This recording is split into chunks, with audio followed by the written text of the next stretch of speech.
ஹீரோவுக்கு எப்படி ஒரு இலக்கணம் இருக்கோ, ஒரு வீரம் இருக்கோ, அதே வீரம் ஈக்குவலா ஒரு ஹீரோ ஜெயிக்கணும்னா வில்லன் வந்து அவனை விட பலசாலியா இருக்கணும். அவனை விட ரொம்ப ஒரு முரட்டு நபரா இருக்கணும். அப்பதான் அது வந்து ஈக்குவலா இருக்கும். அவனை மோதி ஜெயிச்சாதான் ஹீரோயிசம் வந்து வெளிப்படும். அப்ப வில்லனா இருக்க கூட விஜய்க்கு தகுதி இல்லை. விஜய் எதுக்குமே லாய்க்கு இல்லாத ஒரு நபராக இருக்கிறதுனால தான் இன்னைக்கு வந்து தாவேகா தற்குறி கூட்டம்னு சொல்லி கேவலப்பட்டு நிக்குது. உனக்கு எதுக்கு அரசியல் ஆசை? நீ என்ன செஞ்சுட்ட இது வரைக்கும்? நீ நடிச்சு இத்தனை படம் பண்ணிருக்க. இத்தனை படம் பண்ண பிறகு இந்த சினிமாவுக்கு நீ என்ன முன்னால என்ன நடந்திருக்கு? அஜித் குமார் பண்ணிருக்காரு. அவர்கிட்ட வேலை பார்க்கறவங்களா வீடு கொடுத்துருக்காரு. கண்ணுக்கு தெரியாம அவரோட அறக்கட்டளை வச்சு எல்லா விதமான உதவிகள் அவர் கவனத்துக்கு மட்டும் ஒரு விஷயம் போயிடுச்சுன்னா அவர் தொடர்ந்து நிறைய விஷயம் பண்றாரு. நம்மளே நிறைய சொல்லியிருக்கிறோம். ரஜினிகாந்த் அவர் சூப்பர் ஸ்டார்னு அடைமொழி அவருக்கு கொடுத்த பிறகு அன்னையில இருந்து இன்னைக்கு வரைக்கும் சூப்பர் ஸ்டாராவே இருக்காரு. அவரும் அரசியல் கட்சி ஆரம்பிக்கலாம்னு வந்தாரு. அவர் சூழல் எல்லாம் இருந்துச்சு, நான் அரசியலுக்கு வரப்போறேன், நான் வந்து நல்லது பண்ண போறேன்னு நினைச்சாரு.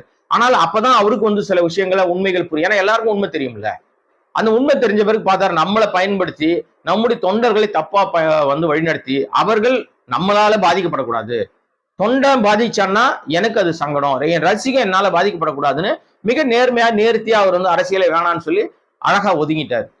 இன்னும் அவருடைய வேலையை பார்த்துக்கிட்டு இருக்காரு. அவர் கவனத்துக்கு போற ஆட்களுக்கு உதவிகள் செஞ்சுட்டு இருக்காரு. அதனாலதான் அவர் இன்னும் சூப்பர் ஸ்டாராவே இருக்காரு.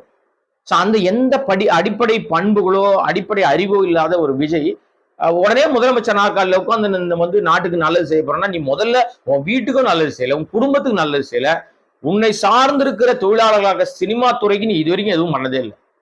ஒத்த ரூபாய் உன் பைசா கொடுத்ததே கிடையாது யாருக்குமே. எந்த விதத்திலையும் நீ வந்து ஒரு நன்மையோ நன்கொடையோ கொடுத்ததே கிடையாது. அப்புறம் இலங்கை அந்த போர் பிரச்சனை நடக்கும் போது கூட 500 ரூபாய் கொடுத்த பெரிய மாவீரன் கொடையாளி தான் நம்ம விஜய். வெறும் 500 ரூபாய். அந்த காலகட்டத்தில் சிம்பு கூட 2 லட்சம் கொடுத்தாரு. சிம்பு சிலம்பரசனே 2 லட்சம் கொடுத்தாரு. நீ பெரிய நடிகன்னு சொன்னா 500 ரூபாய் தான் கொடுத்த. இதுதான் உனக்கு லட்சம். அது பூரா எல்லாம்